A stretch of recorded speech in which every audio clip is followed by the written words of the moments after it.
joined by Eoghan Corry, editor of Air and Travel magazine. Eoghan, good morning.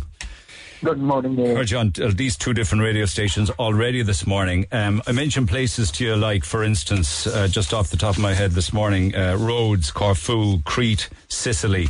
That's with raging heat and fires. And then you have places like, I heard yesterday, Lake Garda, where they have hailstones the size of golf balls. And over then in Milan, a storm ripping roofs off houses and uprooting trees. What's going on?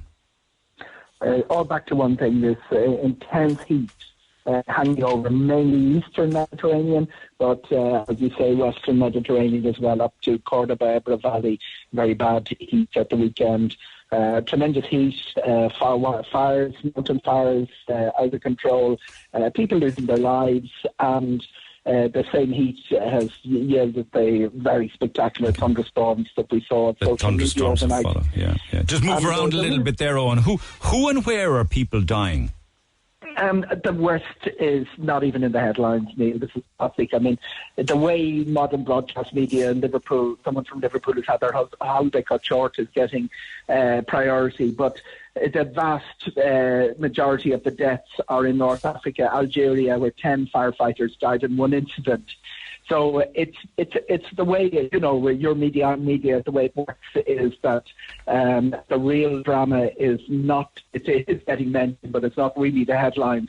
And the focus in Rhodes, a lot of it has been on the evacuation. There were about 25 hotels evacuated, 3 of the resorts, about 10 kilometres away from the fire. Most Irish people go to the north of the island, very far, an hour and a half drive away from the fire. But 19,000 residents were evacuated. Many of them lost their homes. So, you know, let's put everything in perspective well said. and not minimise what the local population are going through. I hadn't been looking at it from that point of view, but you're absolutely right. I suppose my conversation with you was more in line of, should people go on holidays? Will they get refunds? Will their flights be cancelled?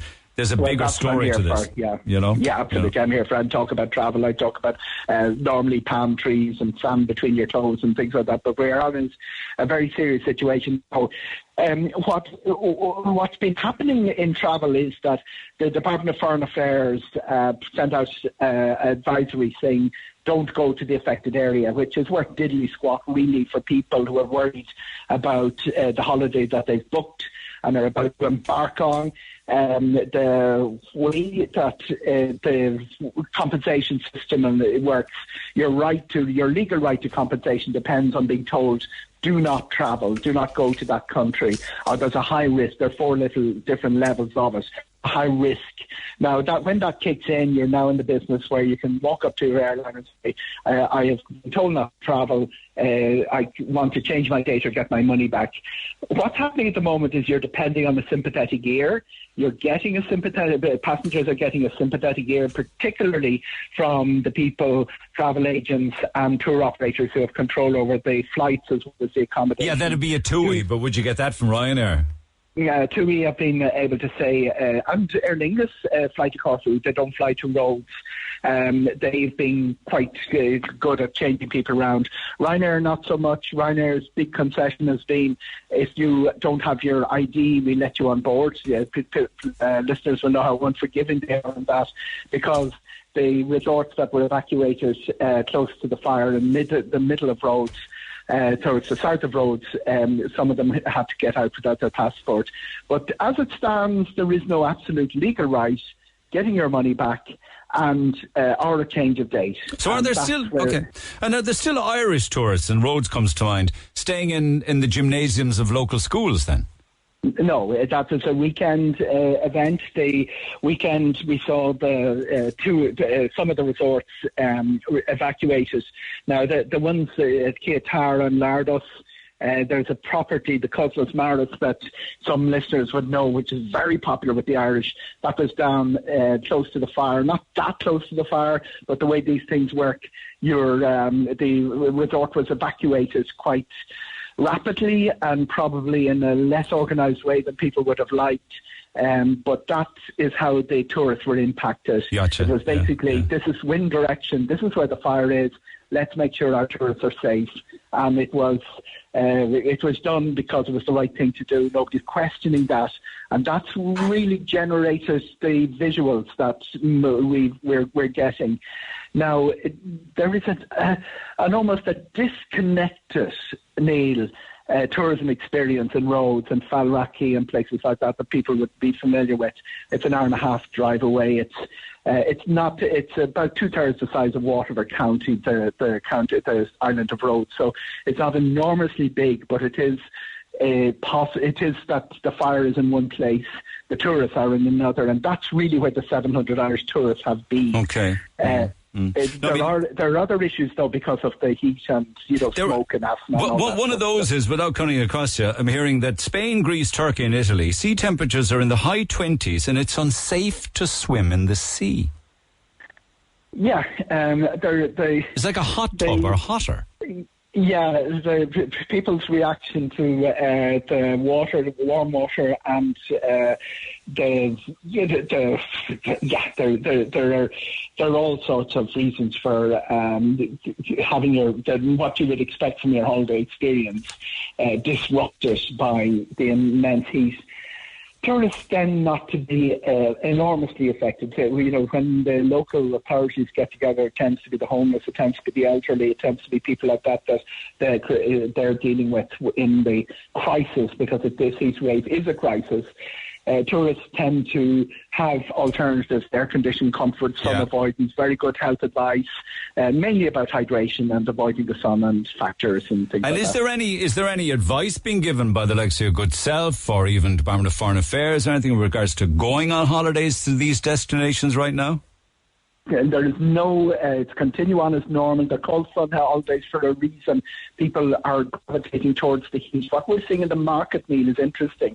We're seeing a lot of anxiety. We've seen people coming in, some of them looking for date changes. We're not seeing that number of cancellations, except when we ran into wildfire situation, which tipped the scales a little bit for Rhodes. Less so for Corfu. Crete has wildfires. Sicily, a very interesting situation because the airports are affected. Palermo was closed yesterday. Yeah. Trapani is also not far from the line of fire for those wildfires. The airport is open, but getting to and from the airport can be a bit tricky. Some of those mountain roads are still closed. It doesn't help because Ryanair are great for fighting with people. They're fighting with Commisso Airport, pulled all their services from it. And the other airport down in the south of the island had a terminal fire unrelated to the heat wave. So Sicily will have an air capacity issue if Palermo is closed again. But, it's getting to and from the island. First world problems really compared with what local population. Good, and that's where we started the conversation. Let us finish it there. But before I let you go, and thank you for all of the updates and the advice that you give, I have to ask you about this story regarding the American embassy warning American citizens to be on alert. I won't go into all of the details of what they told them to be looking out for and what to do and what not to do in Dublin. This is bad news for tourism in Ireland, isn't it, when this kind of a message goes out?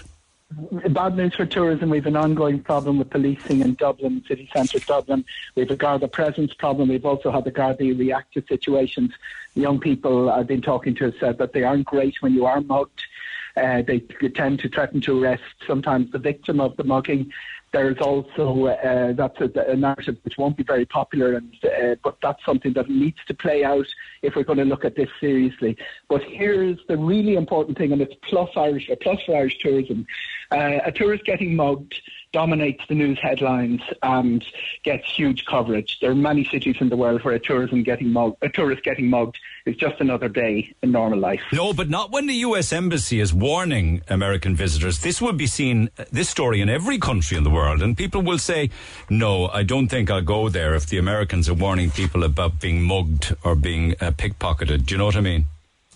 Oh, absolutely. That's a point for our own population, for our own morale and for our own approach to the problem, that we keep that priority for tourists getting mugged is a big story. We have got to keep ourselves out of the cities that are rated as dangerous, and they would include some of the European cities. It isn't usually. It's a bit of a difficult when you're dealing with Dublin is dangerous as a slogan, trying to say, but it's dangerous, and you have to go through a paragraph explaining it all.